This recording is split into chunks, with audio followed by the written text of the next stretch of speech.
Swastiastu, perkenalkan kami dari kelompok 2. Terima kasih atas waktu yang telah diberikan kepada kami. Pada kesempatan kali ini, kami akan mempresentasikan mengenai hasil diskusi kami mengenai materi sistem pengelolaan limbah dan sampah. Baik, untuk materinya akan saya sampaikan sendiri. Perkenalkan, nama saya Agung Raitisna Putra Wijaya, NIM 100. Di sini saya akan membawakan materi tentang pengelolaan limbah rumah tangga. Aktivitas pada sebuah bangunan menghasilkan banyak buangan. Dari berbagai buangan ini bisa dibedakan menjadi buangan cair atau liquid waste dan buangan padat atau solid waste. Yang termasuk dalam pembuangan cair adalah 1. Black water adalah air limbah yang berasal dari buangan biologis seperti tinja manusia maupun buangan lainnya berupa cairan ataupun buangan biologis lainnya. Selanjutnya ada gray water adalah air limbah yang berasal dari proses mencuci pakaian, sayuran, dan pembersih rumah. Dan ada juga solid waste, yaitu limbah padat yang berasal dari sampah rumah tangga. Selanjutnya, di situ terdapat foto dari proses pengolahan black water. Dan adapun hal-hal yang perlu diperhatikan dalam pemasangan septic tank adalah 1. Syarat septic tank. Yang pertama adalah kedap air, yaitu harus terdiri dari beberapa bagian ruang. Selanjutnya, memiliki pipa udara ukuran 5 cm, memiliki lubang pemeriksaan, pipa buangan, dan pipa masuk. Selanjutnya, pada suatu septic tank, terdapat beberapa ruang bersekat yang bertujuan untuk pengedapan lumpur. Terakhir, septic tank harus dilengkapi pipa untuk mengalirkan air kotor. Yang kedua adalah letak septic tank. Dalam peletakan septic tank, harus memperhatikan lokasi yang sesuai dan ideal yang bertujuan untuk mempermudah perawatannya, di mana dalam kurun waktu tertentu, septic tank yang penuh harus dilakukan penyedotan, di mana kegiatan tersebut tidak boleh mengganggu aktivitas di dalam bangunan. Selanjutnya, ada jarak septic tank. Di bagian jarak tersebut sudah terdapat tabel yang menunjukkan syarat atau jarak ideal untuk peletakan septic tank. Presentasi selanjutnya akan dilanjutkan oleh teman saya. Baik, terima kasih Dr. Rokna. Di sini saya akan menjelaskan jenis-jenis septic tank. Yang pertama ada septic tank konvensional. Septic tank ini adalah septic tank yang umum digunakan pada bangunan dengan bahan batu bata yang diselesaikan dengan plesteran dan ditutup dengan beton penutup. Terdiri dari dua ruang yaitu area peresapan dan bak penghancur yang dihubungkan dengan pipa. Kotoran dari pipa mengalir ke bak penghancur dan kelebihan air setelah ketinggian tertentu mengalir ke bak peresapan. Kotoran akan terurai oleh bakteri pada bak penghancur dan air di bak resapan akan kembali ke tanah. Septic tank jenis ini memerlukan penyedotan secara berskala. Yang kedua ada septic tank fiberglass. Septic tank ini terbuat dari bahan fiberglass dilengkapi dengan media kotak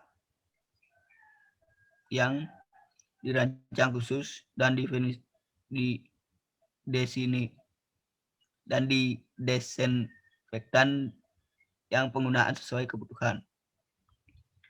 Hal yang harus diperhatikan adalah kebutuhan penggunaan yang dihitung dari jumlah penghuninya, yang mempengaruhi ukuran yang dibutuhkan jenis septic tank ini. Baik, sekian presentasi saya, akan dilanjutkan oleh teman saya. Baik, saya akan menjelaskan septic tank di-filter. Pengolahan dalam septic tank ini akan menghasilkan limbah yang aman bagi lingkungan. Hasil limbah sesuai dengan standar buku mutu pemerintah, memenuhi program KAIL bersih. Syarat buku baku mutu air yang ditetapkan adalah kadar COD tidak lebih dari 100 mg atau liter. Guna jika tidak diolah dalam septic tank ini, kadar COD bisa mencapai 190 mg atau liter.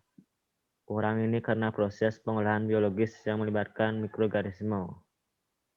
Septic tank ini juga terdiri dari 3 kompartemen, sama dengan septic tank fiberglass, di mana prosesnya sebagai berikut. Yang pertama, limbah masuk ke dalam Kompartemen ini kemudian disaring agar masuk ke dalam hanya kotoran saja, bukan sampah lain seperti kertas atau plastik. Yang kedua merupakan tempat terjadinya proses biologis yang dinamakan H-set growth. H-set growth adalah proses pengurangan limbah oleh mikroorganisme sehingga limbah berubah menjadi cairan. Yang ketiga, tempat pengendapan terakhir dari keseluruhan proses biologis dan kemudian dialirkan ke pipa pembuangan drainase kota. Selanjutnya, pengolahan greywater. Air limbah berupa greywater akan mengalir ke saluran di dalam rumah yang bermuara ke roil atau saluran pembuangan kota. Air bekas cucian yang berasal dari sink dapur, wastafel, floor drain kamar mandi. Greywater biasanya mengandung lemak khususnya yang berasal dari dapur. Sedangkan yang dari kamar mandi biasanya mengandung sabun. Lemak dan sabun ini biasanya dalam beberapa waktu akan mengendap dan menimbulkan kerak pada saluran yang sulit untuk dihilangkan dan menyumbat saluran pembuangan. Sebelum greywater dibuang ke roil, kota sebaiknya dilakukan penyaringan untuk memisahkan antara sampah padat dengan air kotornya. Hal-hal yang dapat dilakukan adalah pertama, menyortir buangan bekas limbah cucian dapur. Yang kedua, membuat bak penangkap lemak. Sekian presentasi dari saya, akan dilanjutkan oleh teman saya. Di sini saya akan melanjutkan presentasi mengenai pengelolaan limbah cair bangunan industri. Beberapa hal yang perlu diperhatikan dalam pengolahan limbah yaitu proses produksi pada industri tersebut, kualitas dan kuantitas limbah cair, serta perubahannya, dan kondisi lingkungan secara geografi, kondisi secara air sekitar, daerah pembuangan limbah cair. Pengolahan air limbah menerapkan 3 tahapan yaitu pengolahan pendahuluan, pre-treatment, dan pengolahan utama, primary treatment, dan pengolahan akhir yaitu post-treatment. Cara pengolahan limbah cair pada industri. Yang pertama, pengolahan limbah secara fisika dengan memisahkan material-material pengotor yang kasat mata serta berukuran cukup besar dengan menggunakan penyaringan atau perlakuan fisik. Prosesnya meliputi sedimentasi, floatasi, absorbs, dan penyaringan atau screening dengan menggunakan yang pertama itu ada alat screen limbah. Yang kedua ada grid chamber atau alat penangkap pasir, dan yang ketiga ada settling tank yaitu mesin penangkap minyak.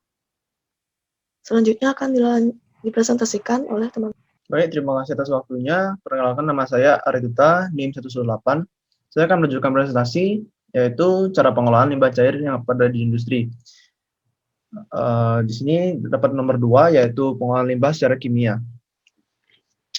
Penambahan bahan kimia untuk mengendapkan atau memisahkan zat pengotor dalam limbah cair tersebut. Prosesnya seperti yang pertama ada koagulasi, yaitu proses kimia fisik dari pencampuran bahan koagulan ke dalam aliran limbah dan selanjutnya diaduk cepat dalam bentuk larutan tercampur yang bertujuan untuk menghilangkan partikel-partikel yang terdapat di dalamnya.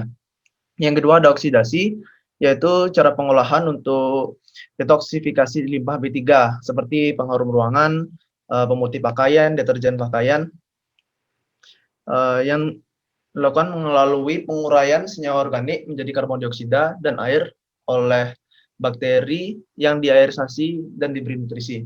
Yang ketiga ada ozonasi, yaitu gas ozon yang masuk ke dalam tangki reaktor yang bereaksi mengoksidasi senyawa organik dan membunuh bakteri patogen pada limbah cair. Yang ketiga ada pengolahan limbah secara biologi, di mana menggunakan biota hidup atau mikroba untuk menguraikan zat-zat bercampur di dalam limbah cair. Prosesnya meliputi yang pertama ada activated sludge, yaitu lumpur aktif. Yang kedua ada proses aerobik dan anaerobik. Di sini ada proses pengolahan anaerobik dan aerobik, di mana tentunya proses ini memiliki kelebihan dan kekurangan. Kelebihan yang pertama ada pengoperasian dan perawatan yang mudah, proses pengolahannya juga sangat sederhana. Juga dapat mengolah limbah cair dengan beban organik tinggi, dapat menghilangkan nitrogen dan fosfor, suplai oksigen relatif kecil, lumpur yang dihasilkan relatif sedikit, tahan terhadap shock loading, dan tidak menggunakan bahan kimia. Di mana kekurangannya adalah biaya investasi lebih mahal dan menghasilkan bau metana dan sulfida pada bak anaerob. Baik, sekian dari saya. Presentasi akan dilanjutkan oleh rekan saya. Baik, saya akan melanjutkan presentasi. Di sini saya akan menjelaskan pengolahan limbah padat. Sampah menjadi permasalahan yang tidak terhindarkan dalam aktivitas manusia dalam keseharian. Apalagi sampah tidak ditangani dengan baik akan mengakibatkan menimbulkan pencemaran, yaitu pencemaran tanah yang sangat mengganggu lahan pertanian, menimbulkan pencemaran air jika sampah tersebut terbawa air yang membawa akibat pendangkalan daerah aliran sungai, menimbulkan bau yang tidak sedap. Selanjutnya, tumpukan sampah juga menjadi sarang binatang kotor. Yang terakhir, mengganggu keindahan alam. Jenis pengolahan sampah yang umum dilakukan adalah sistem handle and fill dengan syarat teknis yang bertujuan untuk menghindari pencemaran lingkungan sekitar. Biasanya memanfaatkan kontur tanah yang cukup cekung. Namun di Indonesia kenyataannya lebih banyak menggunakan sistem open dumping atau hanya ditimbun saja. Hal ini memunculkan banyak permasalahan bagi lingkungan sekitar seperti bau, lumberan limbah cair, dan munculnya lalat di permukiman sekitar. Di sini ada juga skema pengolahan sampah. Untuk menghindari permasalahan yang muncul akibat sampah, maka diperlukan pengolahan sampah dengan yang baik. Pengolahan sampah dimulai dari tingkat yang paling rendah, yaitu di rumah tangga, di mana di skema pengolahan sampah tingkat rumah tangga dan dilanjutkan sampai ke TPA atau tempat pembuangan akhir.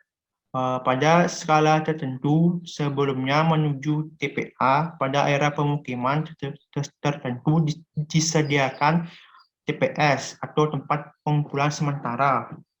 Berikut ini adalah skema proses pengolahan sampah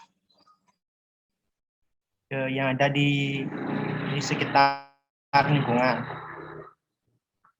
Sekian dari saya, lanjutkan ke teman saya. Baik, materi selanjutnya akan disampaikan oleh saya. Perkenalkan, nama saya Niluh Mari Chandra Renita Sari, NIM 107.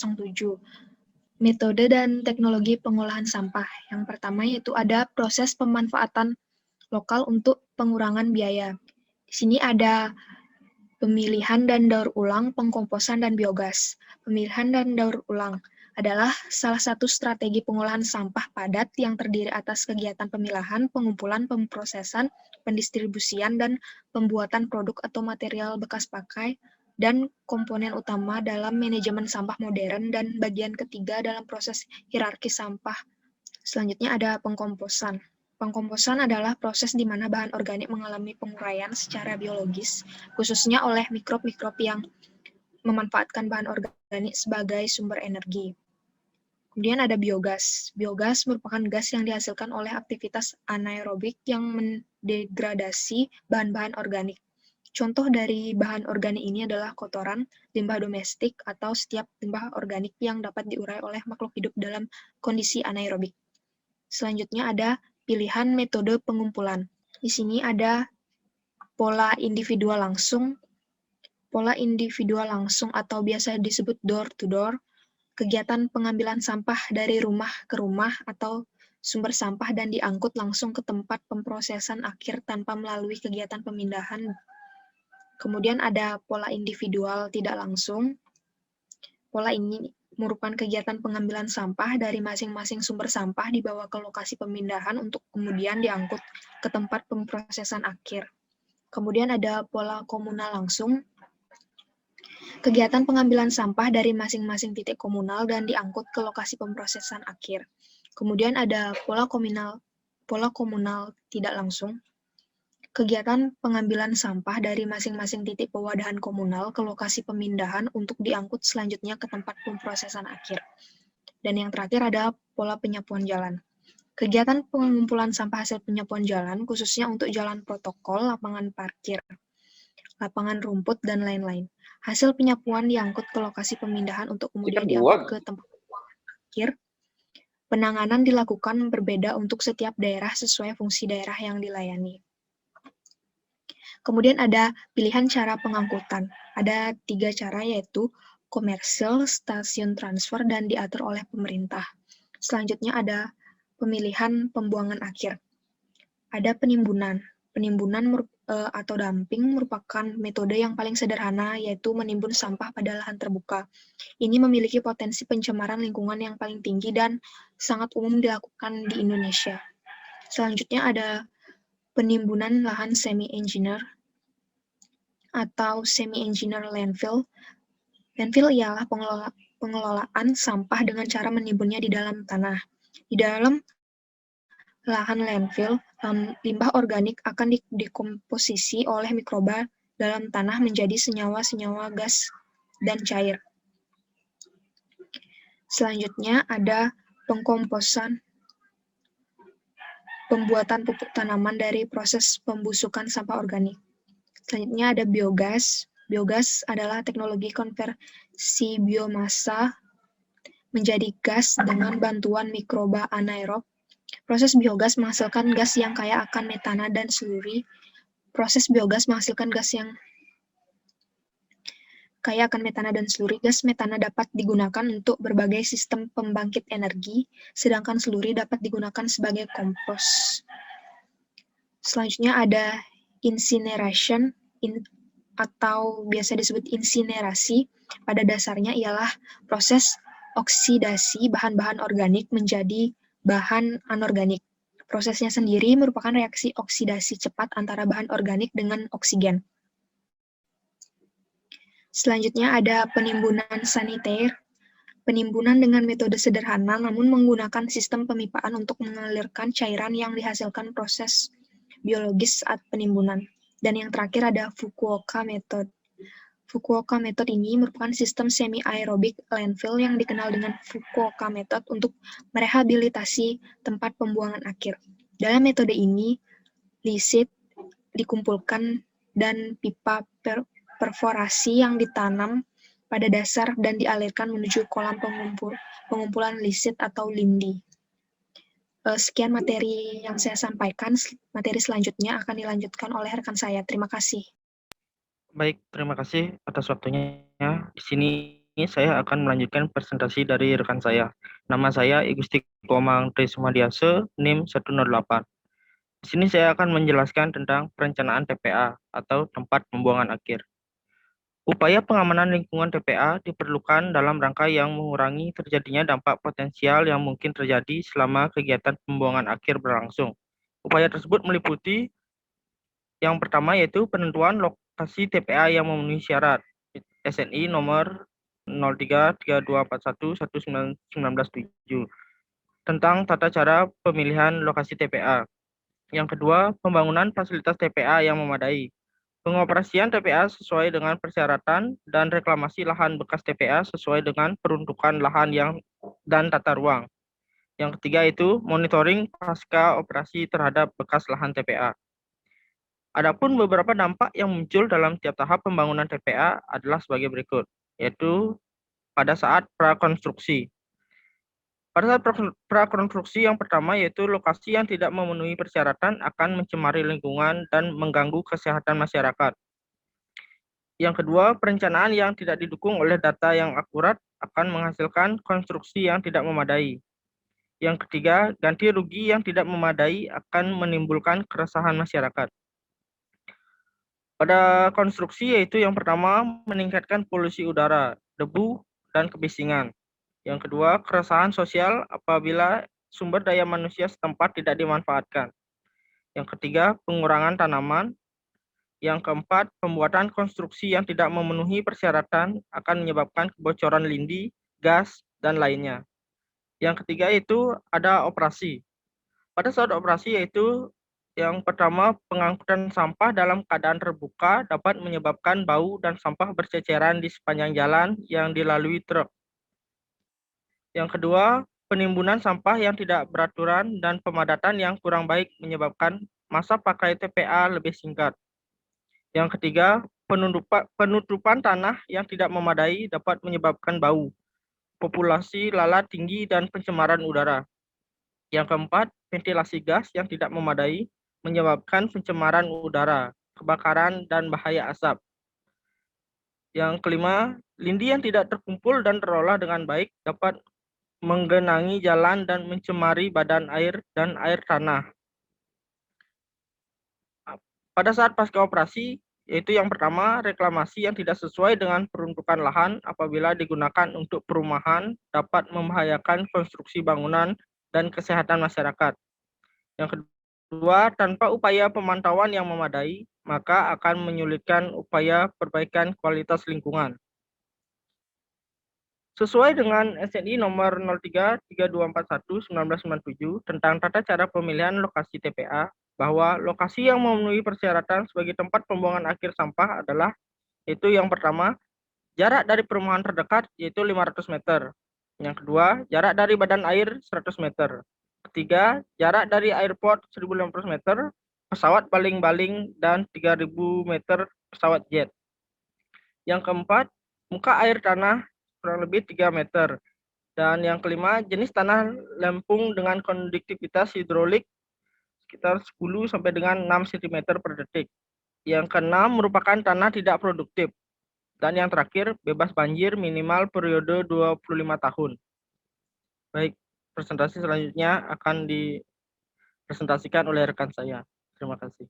Baik, selanjutnya presentasi akan saya lanjutkan mengenai studi kasus, yaitu pengolahan limbah dan sampah rumah sakit Balimet Denpasar.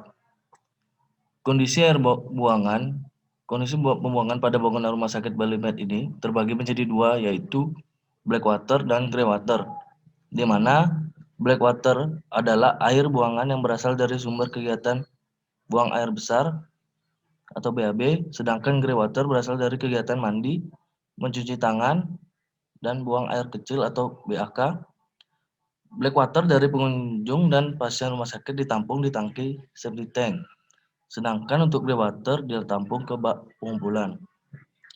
Distribusi air kotor di Balimet ini untuk sistem pendistribusian air kotor di rumah sakit Balimet sangat baik, di mana untuk bak penampung pembuangan kotoran tinja ada sebanyak 5 unit yang sudah dipasang di setiap sudut bangunan yang sudah diperhitungkan.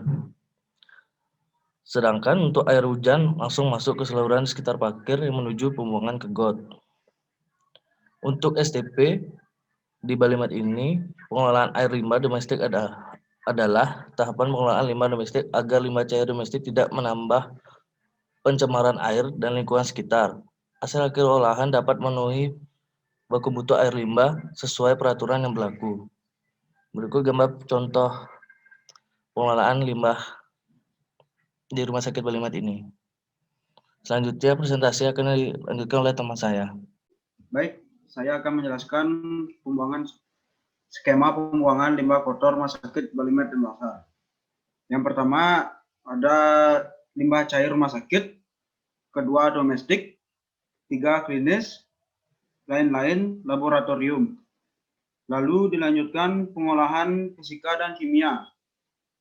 Lalu mengarah ke bak penampungan, proses pengolahan biologis, disinfeksi, dan septic tank pembuangan akhir. Pengumpulan, pengangkutan, dan penyimpanan limbah sampah medis padat di lingkungan rumah sakit. Pengumpulan limbah medis padat di setiap ruangan penghasil limbah menggunakan troli khusus yang tertutup. Penyimpanan limbah medis padat harus sesuai iklim yaitu pada musim hujan paling lama 48 jam dan musim kemarau paling lama 24 jam. Pengumpulan, pengemasan, dan pengangkutan keluar rumah sakit. Di sini terdapat tabel limbah media padat sesuai kategorinya.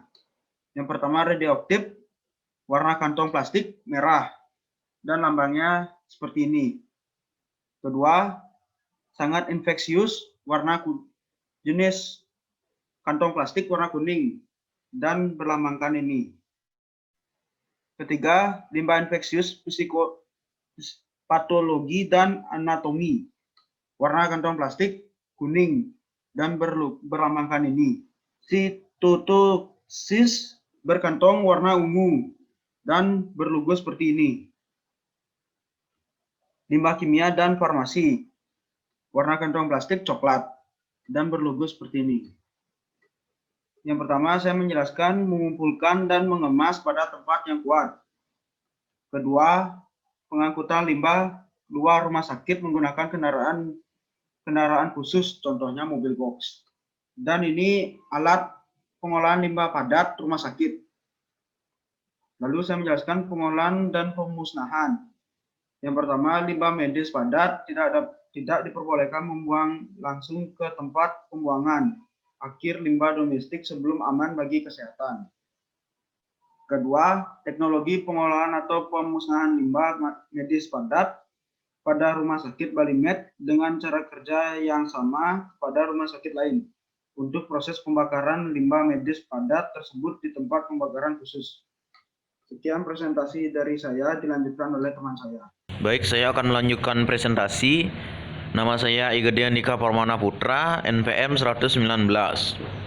Di sini saya akan menjelaskan limbah non medis padat.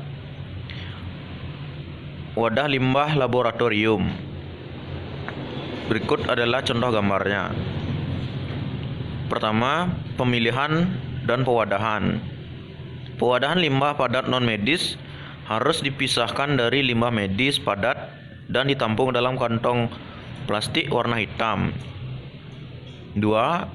Tempat pewadahan. Tempat pewadahan limbah harus dilapisi kantong plastik warna hitam sebagai pembungkus limbah dengan lambang domestik warna putih. Bila kepadatan lalat di sekitar tempat limbah padat melebihi 2 ekor per blok grill, perlu dilakukan pengendalian lalat, pengumpulan, penyimpanan, dan pengangkutan. Pertama, bila di tempat pengumpulan sementara tingkat kepadatan lalat lebih dari 20 ekor per blok grill atau tikus terlihat pada siang hari, harus dilakukan pengendalian. 2. Dalam keadaan normal, harus dilakukan pengendalian serangga dan binatang pengganggu yang lain minimal 1 bulan sekali. Berikut merupakan contoh wadah tahan tusuk. Sekian dari presentasi saya. Terima kasih. Baik, sekian presentasi dari kelompok kami. Jika ada salah kata, kami mohon maaf. Terima kasih.